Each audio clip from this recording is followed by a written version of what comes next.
जनेऊ संस्कार सनातन धर्म के 16 संस्कारों में से एक है। इसे संस्कृत में यज्ञोपवीत या उपनयन संस्कार के नाम से भी जाना जाता है।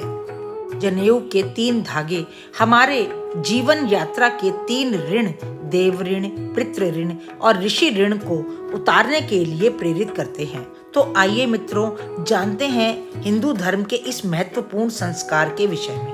लेकिन आगे बढ़ने से पहले मित्रों, हमारी आपसे प्रार्थना है कि यदि आपने हमारा चैनल अभी तक सब्सक्राइब नहीं किया है तो इसे अवश्य ही सब्सक्राइब कर दें और इसे अपने मित्रों और परिवारजनों के बीच में शेयर करना बिल्कुल ना भूलें।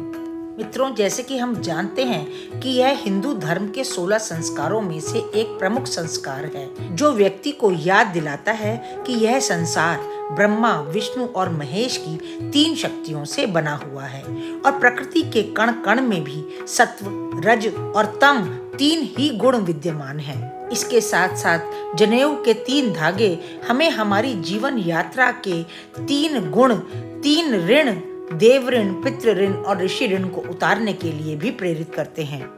यज्ञोपवीत इस तरह से सूत के 3 धागों से बना रहता है, जो गले में इस तरह से पहनाया जाता है कि वह उल्टे हाथ के कंधे के ऊपर से सीधे हाथ के नीचे कमर के पास तक रहता है। जनेऊ में 5 गांठ ब्रह्म, धर्म, अर्थ, काम और मोक्ष के सूचक हैं।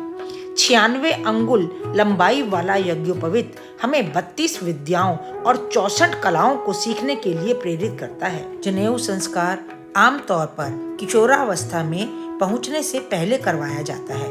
यह संस्कार किसी जानकार पुरोहित द्वारा किया जाता है। तुलसीदास जी द्वारा रामचरितमानस में भी लिखा हुआ है कि श्री राम जब अपने सब भाइयों के साथ किशोरावस्था को प्राप्त हुए तो गुरु, पिता और माता ने उन्हें जनेऊ धारण करने के लिए दिया। जनेऊ संस्कार करने से पहले बालक का मुंडन कराया जाता है। उसके बाद बालक को स्नान कराया जाता है और उसके शरीर पर चंदन केसर का लेप किया जाता है। जनेऊ धारण करते वक्त बालक के हाथ में एक दंड होता है। वह बगैर सिला एक ही वस्त्र पहनता है। गले में पीले रंग का दुपट्टा भी होता है। फिर बालक को जनेऊ पहनाया जाता है। इसके बाद हवन और गायत्री मंत्र की दीक्षा दी जाती है। बालक से शास्त्र शिक्षा और व्रतों का पालन करने का वचन भी लिया जाता है। अंत में बालक उपस्थित लोगों से भिक्षा मांगता है। जनेऊ धारण करने से जहाँ मन शांत रहता है, वहीं क्रोध की भावना उत्पन्न नहीं होती। इसके साथ साथ जनेऊ धारण करने से पेट संबंधी रोगों के अलावा ब्लड प्रेशर की समस्या से भी बचाव होता है। साथ ही स्मरण शक्ति में भी इजाफा होता है। एक बार जनेऊ धारण करने के बाद मनुष्य इसे उतार नहीं सकता। मैला होने पर उतारने के बाद तुरंत ही दूसरा जनेऊ धारण करना पड़ता है। शौच एवं मूत्र विसर्जन के समय दाएं कान पर जनेऊ रखना आवश्यक हो जाता है। हाथ पैर धोकर और कुल्ला करके ही वापस इसे उतारा जाता है। जब शौच के समय इसे लपेटा जाता है तब इससे कान में स्थित सभी एक्यूप्रेशर के पॉइंट्स दब जाते हैं, जिससे गुप्त इंद्रियों को बल मिलता है और हमारे शरीर की सूर्य नाड़ी जागती है। मित्रों, अब तो आप सनातन धर्म के जनेऊ के महत्व को समझ ही गए होंगे। इसे धारण करने से बच्चे को जीवन भर ज्ञान प्राप्त करने और नैतिक मूल्यों को बनाए रखने की शक्ति मिलती है।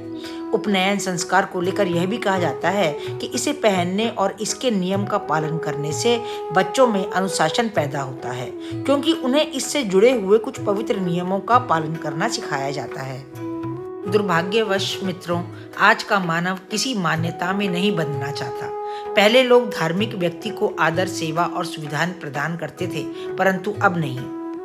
लोगों का मानना यह है कि जनेऊ धारण करना केवल ब्राह्मणों के लिए ही आवश्यक है। आजकल की पीढ़ी को जनेऊ संभालना और धारण करना और उससे जुड़े हुए नियमों का पालन करना एक आडंबर लगता है।